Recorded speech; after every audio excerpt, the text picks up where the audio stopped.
pong dalawang miyembro ng mababang kapulungan ay di umano ay inudyok ka, kinausap ka, at para pang tinatakot ka na magsabi ng mga bagay tungkol sa issue ng EJK sa Pilipinas. Tama po ba yun?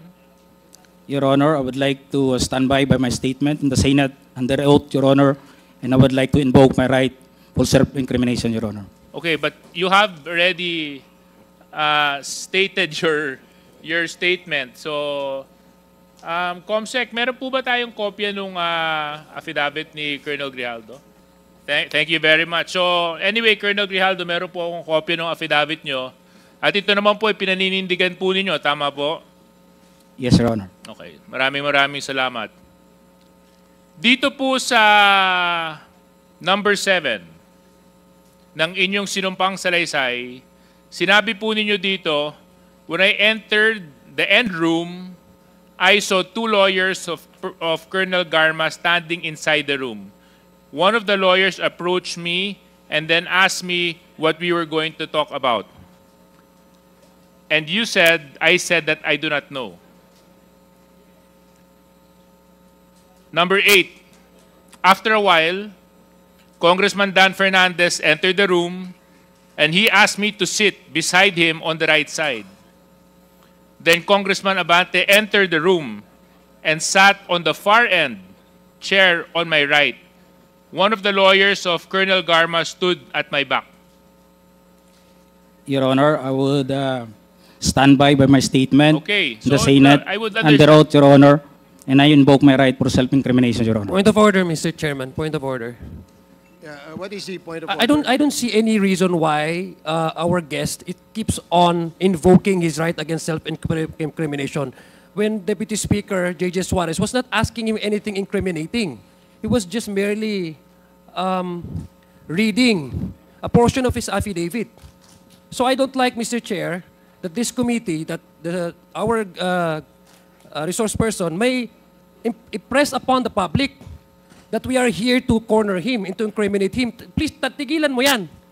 Hindi naman, Mr. Chair, it's not right to invoking self-incrimination when in fact DSJJ is not asking you any questions but merely reading his affidavit. Baka naman ng message na pinapakita, Mr. Chairman, sa publiko, inaanggulo natin siya dito. I'm sorry, Mr. Chair, but I have to manifest this. I think his invitation to the Senate was to discuss about EJK and illegal drugs. And nowhere in his affidavit did he mention anything about illegal drugs and EJK. He did not share any inputs or his knowledge on illegal drugs. His participation in that Senate inquiry was merely to besmirch the reputation of some of the chairmen here. And as a result, attempting to degrade the integrity of the Quadcom. So please, I hate to admonish men in uniform. I have the highest respect for our policemen. But please, Colonel Grijaldo, stop invoking your right against self-incrimination. Nobody's asking you any incriminating questions here. Mr. Chair. And Mr. Chairman, along the line of Congressman Adjong, I don't think it's incriminating because number 1, sinumpang salaysay niya po ito eh. Pirmado niya po ito eh. So how can he incriminate himself when he actually signed this affidavit? And this is a public document, Mr. Chair. So if our resource person is invoking this right to self-incrimination, I think that is out of order. Okay. I'd like to remind the resource person that the questions being asked of you are the statements you made in your affidavit. And the questions that DSJJ is asking is whether you confirm those statements that you stipulated in your affidavit. Dahil affidavit, pinirmahan mo yun, there's nothing incriminating no, dun sa tanong ni Congressman J.J. Suarez. So please, answer appropriately the questions being asked by the members. Congressman Acop? Mr. Chair, may we ask the resource person the basis why he is invoking his right against self-incrimination? Yeah, please answer. What is the basis of you invoking the right against self-incrimination.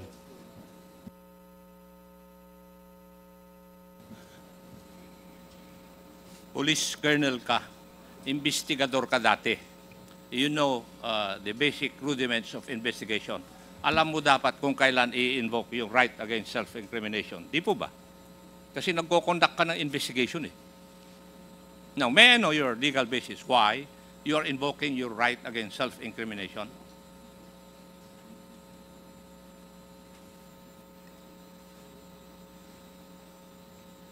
Mr. Chair, if you cannot provide any basis, I think I agree with the Honorable Adjong that he should not invoke that right.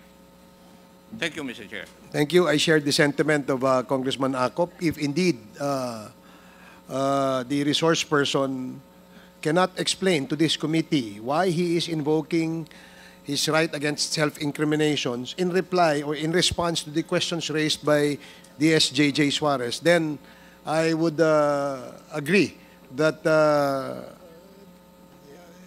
the gentleman is out of order. And perhaps, do you have a lawyer with you, Colonel Grijaldo? Nandito, may abogado ka ba? Would you like? Wala po, Your Honor. Do you want us to provide you a lawyer? No, Your Honor. Gusto mo bang mag-provide kami ng abogado? No, Your Honor.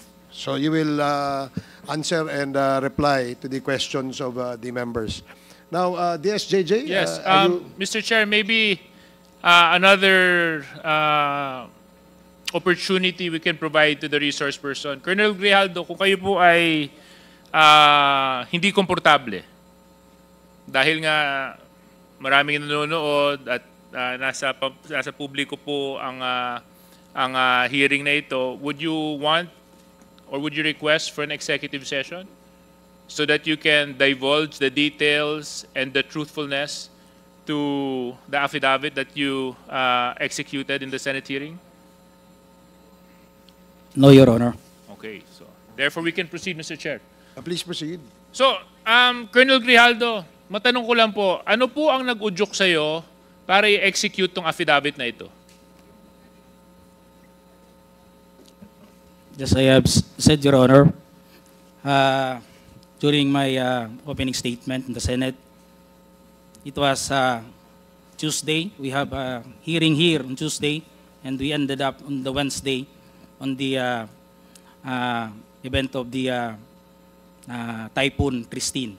And as I have said, I go back to my home, and dinibdib ko po yung nangyari sa akin, Your Honor. And I never told this to my wife that time for 2 days. Until such time on the Friday, I was informed by the PIHAW that I'll be attending a Senate hearing. So, naisabi ko dun sa asawa ko, Your Honor. And nag-a-argue pa kami kasi ayaw niya. Ako kasi gusto ko na may sabi. And sabi ko, we have to go on a Sunday Mass, and we need wisdom for this para mabigyan din tayo ng lakas ng loob para ma-resolve natin sa tayo kasi tayo nag-aaway. Nagkakaproblema. Hindi na rin kami nag-aano nun eh. So on the Sunday, it was on the gospel. Sabi ko, pakinggan natin kung ano man yung masabi ng gospel sa atin that day. And it was a great enlightenment and a wisdom na binigay sa akin, Your Honor. The gospel said that it's not all about the crown, but it is about the cross. It is not about the honor, but it's about the sacrifice. It's not being the first, but being the last. It's not being the great, but being the servant. Sabi ko sa asawa ko, bakit naibigay sa atin to? We have to, and to sum up that, Your Honor, ang sinabi nung pare, sabi niya, it's not about the experience. Because yung experience kasi natin sa buhay, it may be good or bad, but it's all about the lesson learned that time, Your Honor. So I have that courage, and even my wife submitted to my decision. And on the next day, pumunta na po ako yun. Nandun po yun, nag-narrate, ginawa ko po yun, sinulat ko po yun. And it was on that mass that time that it is a Sunday for the PDLs. It was a Sunday for PDLs. Sabi ng pare, we have to give dun sa mga brothers natin na nakukulong. Hindi ko nga akalain na I would be the one also to experience that nung sinabi ng pare. So, that's all, Your Honor. That is all that happened, Your Honor. Well, oftentimes we need experiences to encourage us and to push us to search for the truth. So I hope this hearing is one of those experiences for you, Colonel Grijaldo. Dahil ang layunin lang naman po natin dito ay hanapin, gaano man kahirap, ang katotohanan. Yun lang naman po ang hangarin natin. Wala nang iba.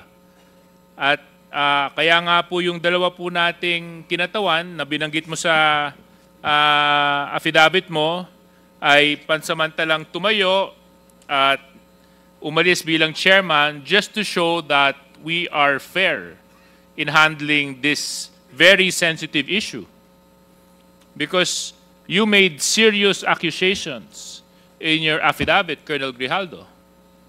And if indeed enlightenment has happened to you when you executed this affidavit, and you mentioned that you stand by your affidavit, so let's test whether or not it is the truth, Colonel Grijaldo. Yes, Your Honor. Okay, As so- I have said, I will stand by. I am humbled by my experience, Your Honor. And I'm with sure this, you're Your Honor, but Mr. Colonel Grijaldo, I will stand by with my statement You have to under understand oath one in thing. the Senate, Your You have Honor. to understand And I would one like thing to lang po. invoke my One right thing lang po. to self-incrimination, Your Opo, Honor. but you have to understand one thing, Colonel Grijaldo. Okay lang po yun kung para sa'yo. Ang problema ho, ang dami mong dinamay eh. Kung para sa'yo lang yon, hindi sana natin gagawing issue to eh. Ngunit ang idinamay mo dito ay mga taong walang kinalaman o mga inosente. Eh paano naman po sila? Paano naman po yung mga karapatan nila? Paano naman po yung boses nila? Paano naman yung katotohanan nila? Hindi pa po natin sila pahahalagahan dahil panghahawakan lang natin yung sinabi mong enlightenment mo? But they have their own rights too, Colonel Grijaldo. So Colonel Grijaldo,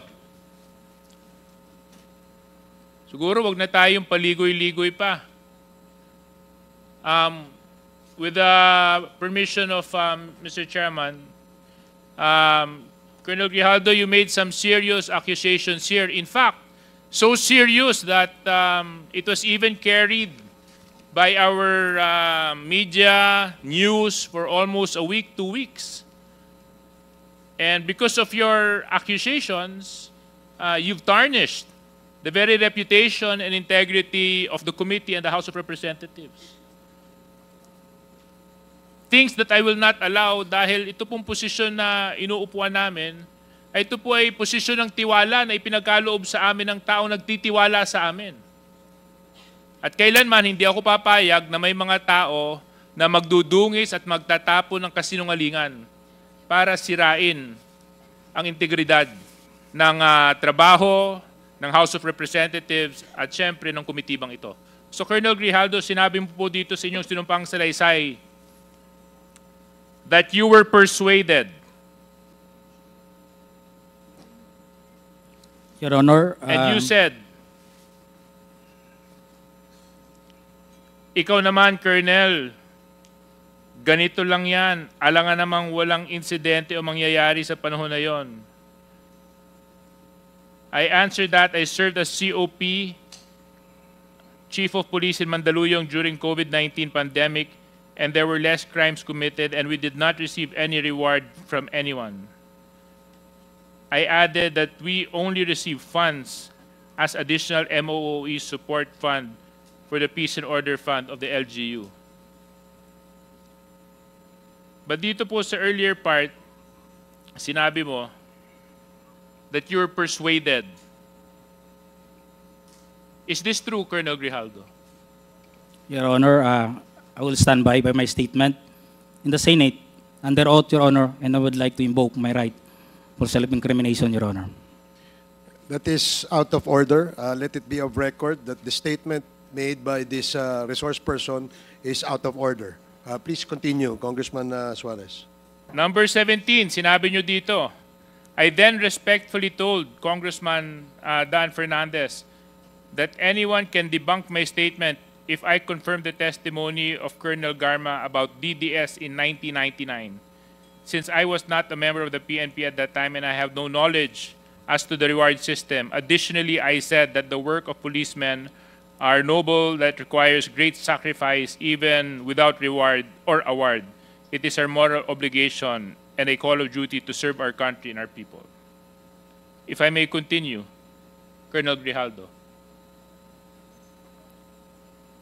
At sinabi mo, Congressman Dan asked me, Colonel Garma, anong masabi mo sa kanya tungkol kay Barayuga? I politely told him I cannot comment on the case when I respectfully answered him, Sir, mahirap yan. Kasama kami sa nag-iimbestiga at hindi ko alam kung anong kinalaman niya at may investigasyon din kami, baka ma-incriminate ako, sir. Tama po ba ito, Colonel Grijaldo? Your Honor, Yes or no lang po, ha? I will stand by my statement in the Senate under oath, Your Honor, and I would like to invoke Mr. my Chair right again. for self-incrimination, Mr. Chair. Your Honor. Again, the resource person is out of order, Mr. and Chair. let it be of record that he is continuously disrespecting this committee by refusing to answer appropriately to the questions propounded by the member. Alam mo, Colonel, if I may, DSJJ, binibigyan ka namin ng pagkakataon dito eh.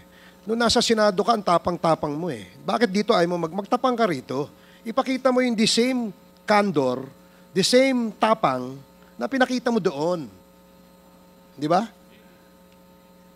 Bakit hindi mo gawin yan dito ngayon? Nagtatago ka sa likod ng right against self-incrimination eh. Tinatanong sa'yo, relevant question. Matapang ka lang doon sa Senado kasi may kakampi ka. Dito ka magpakita ng tapang mo. Hindi yung nandoon ka lang. Alam mo, ang mahirap kasi sa'yo, gusto lang nating malaman ang katotohanan sa likod nito. Ang dami mo ng ginawa eh.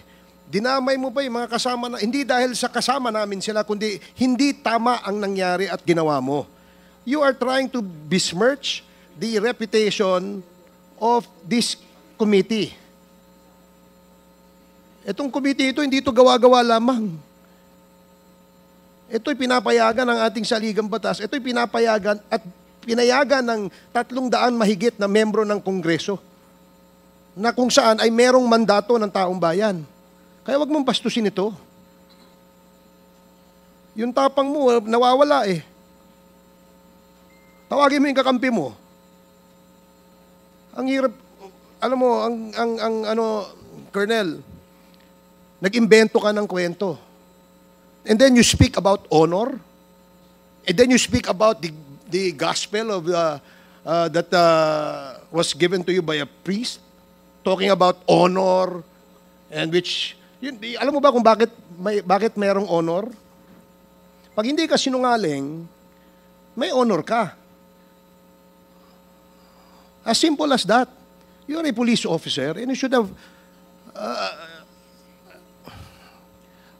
kasi, yun ang dito eh. Anyway, DSJJ, you can continue. I totally understand the frustration of our chairman. In fact, it is the same place where I'm extracting my frustration from. No? Kasi nung Senate hearing, napanood ko yung binanggit mo, Colonel Grijaldo, at ako naman, araw-araw, hindi naman araw-araw, na tuwing magkakaroon ng Quadcom hearing, nandito ako. I make it a point I even come early.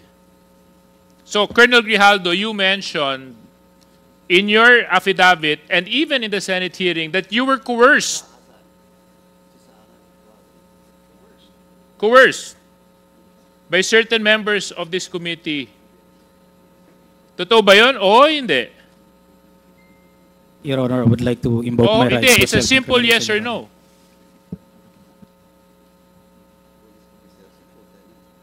Mr. Chairman. Yes or no? Yes or no? Yun lang po yun. Sabi mo, truth, di ba? Your Honor, I Sabi would mo, like to invoke my enlightenment, right di to ba? self-incrimination, Your Di ba Honor. sinabi mo, gospel truth, di ba? When you talk of God, there's only right and wrong. There's nothing in between. You want to talk about honor, Colonel Grijaldo? Kung gusto mo, Colonel Grijaldo, mag-usap tayo tungkol sa integridad ng isang tao, ang pagsabi ng katotohanan is the simplest way to show honor. Na hindi ka nagtatago at hindi ka nagsisinungaling. Kasi we're talking about serious issues here, Colonel Grijaldo. Isipin mo, mga EJK victims ang nandito. Libo-libong taong namatay nung panahon ng nakaraang administrasyon. Buhay ng Pilipino ang pinag-uusapan natin dito. So, Colonel Grijaldo, babalikan ko lang. Totoo ba? Oo, hindi. Na merong pumilit sa iyo na magsalita na hindi naaayon sa katotohanan dito sa Quadcom. Your Honor, I would like to invoke my right for self-incrimination, Your Honor. Mr. Chair, point of order. What is the point of order, Congressman Akop? The resource person has not answered my question a while ago, and he's still invoking his right against self-incrimination, which is improper. Even Supreme Court decisions say so. You're just telling me your ignorance of the law. You cannot invoke your right against self-incrimination. Tell me if you have a criminal case against you regarding this issue. Galing ako sa serbisyo, iho, pero nakakahiya ka. Thank you, Mr. Chair. Pag ako na magtatanong, Thank you. sasagot ka. Dahil isasite kita in contempt again. Thank you, Congressman Mr. Chair. Akop. Sir Chair, just a I'm quick surprised why he became an officer. Yes, just are you want done? to- Are you done, DSJJ?